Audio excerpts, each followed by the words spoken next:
Pokemon cards are bigger than ever before, but whereas this would be good news for any other hobby, it seems that this newfound popularity has only brought chaos. Grown adults fighting over boxes and empty store shelves across the nation are only the tip of the iceberg.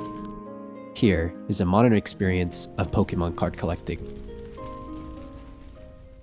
Years ago, there was the controversy of the Van Gogh Pikachu. People flew in all from around the world just to get this card from the Van Gogh Museum. It was supposed to be a fun promotion, but it got so bad that the Pokemon company had to sell it through other places and means, an issue of public apology. All of this for what is essentially just card stock with some artwork on it. Logically speaking, this is not worth fighting over, but there are tons of reasons why people are fiending to get Pokemon cards. Pokemon cards are valuable, it's no secret. But why? Some Pokemon cards sell for millions of dollars. All this because of scarcity. Yeah. Printed in low amounts and were made available in difficult and obscure processes. But most of these cards are old and an exception to the value of Pokemon cards. People are fighting over new Pokemon cards with the most expensive modern card worth a couple $1,000s, if in perfect condition. Now don't get me wrong, that's expensive, but it's nowhere near the millions of dollars that might get news outlets reporting on it. Right now, the issue lies in the supply. It is so bad that Pokemon had to admit this supply issue, and so an opportunity presents itself to some. Like the gold rush, the money isn't in the gold, but in selling the pickaxes for gold. Chicken drop! Buying and selling Pokemon boxes and packs unopened has become a lucrative business for many. Often selling at 2 or even 3 times the retail value at minimum. These middlemen are called scalpers, who are notoriously hated.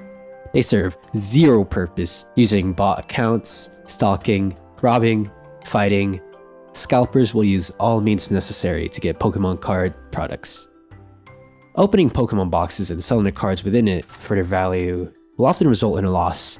Selling Pokemon cards in box form is more easier and profitable. Especially knowing that there is a demand for this product. Economics 101. Supply and demand curve. At this point, it must be easier just to get a normal job. Why hijack the hobby to make a profit out of it? Seriously. Scalpers come in all shapes and sizes. They're not all big crime pin bosses. They could be ordinary people, just like you and me, who have extra products. Because you would be a fool not to sell that product at market price, right? But what if the entire market is a scam? Market manipulators are a secret lizard government controlling the Pokemon card prices to make the whole experience miserable. Alright, that's a bit of an exaggeration, but there are people who manipulate the price of Pokemon cards, inflating the value of previously worthless cards. Like a form of insider trading, similar to modern art where a group produces fake sales between one another to drive the value of cards. But what is real value?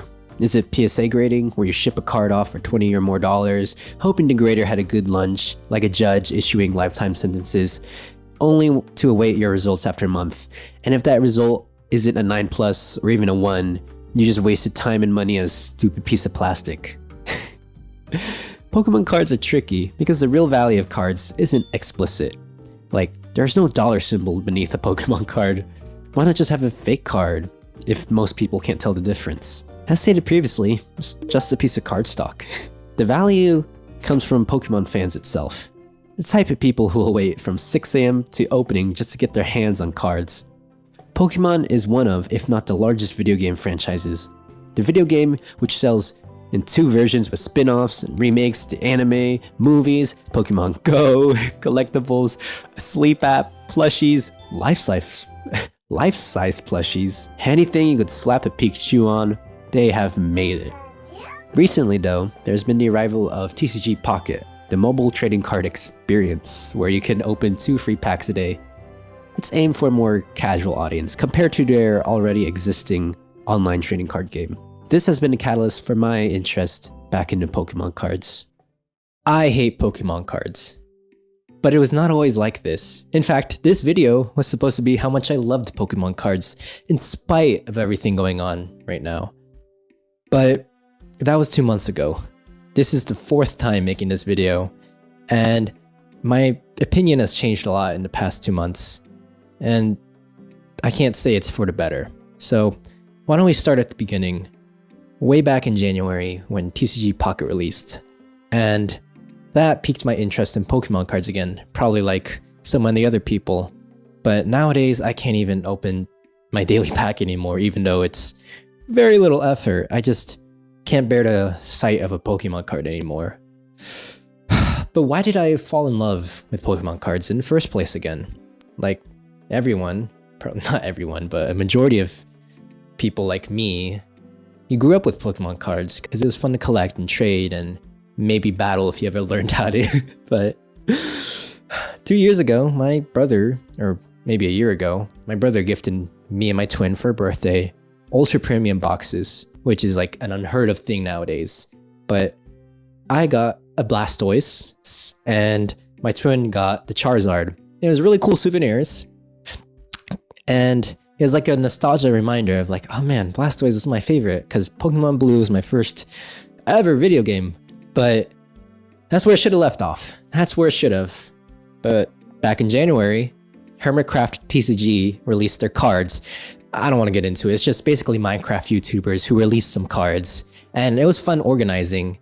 Maybe I'll talk more about it some other time. But it made me realize how much fun organizing cards were. So I decided, hey, why don't I organize that gift he gave me so long ago? Because it's just sitting in boxes, collecting dust. So I got it and I organized it in a binder. And I was like, dang, this is really fun.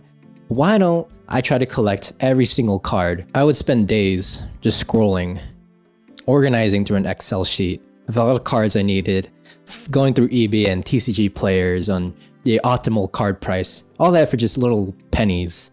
And I did it. I collected every single card I needed. Well, almost. I'm still missing a leftover junk holofoil, but I collected every card except for the secret illustrated rares because that would cost $500 still. Like I spent $150 and I still need more.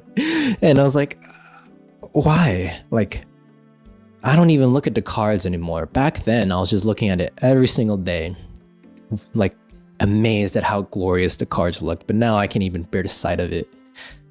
And recently, my brother gave me my old Pokemon cards my twin and I had collected as kids. And I was looking through those cards. And it was like, wow, times were simpler back then, you know? And I think that's what I keep trying to find in these Pokemon cards that I just can't find, is that those good times that are not present in the new cards anymore. All I could see is just sitting in line for hours, just waiting for cards nowadays. Like that's what I had to do, sit in lines in the cold for hours. But I don't know how I feel anymore. Why am I spending money doing this? Why am I organizing? I think I just like organizing stuff, honestly. I don't know if I like looking at Pokemon cards. I like organizing, but I don't even know if I like the hobby anymore. The whole collecting aspect. I don't even battle because the whole thing is just luck based, honestly speaking. Like, no, I'm not saying all card games are luck based. I'm like Pokemon. I don't want to get into it. I'm so tired of Pokemon cards, honestly speaking. And I think that's the real tragedy of it. This was supposed to be my love letter towards it. But with everything going on nowadays, increasing prices and all that, and I'm just not a kid anymore, despite what this tells you. I'm just not a kid anymore. I got other things to do, more adult things, I guess, like going to the gym and playing piano. Earlier this year, I wrote down like New Year resolutions, I guess, but they're more like life long-term goals. Like, where do I see myself in the next 5 years? Pokemon cards was not one of them, sorry to say. I think I'll just keep it as a fun hobby, hopefully, I thought. But it's like, why am I spending money on cards I don't even look at anymore? I think I'm just going to organize the rest of my cards in a big trade binder I have. But if you want to talk more about Pokemon cards in the comments, I'd love to. There's so much I didn't talk about in this segment, but I think I'll just cut this short for now. So yeah, I truly did love cards, but I think I'm past it now. So who knows?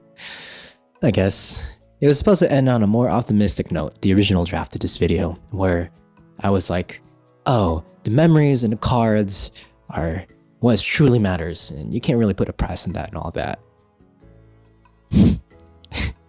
And I'm trying to be kind of like a negative Nancy right now, but honestly, I still feel that way. despite everything going on. So no matter how dire the situation is, there's always some good things we can look on. I'll see you later.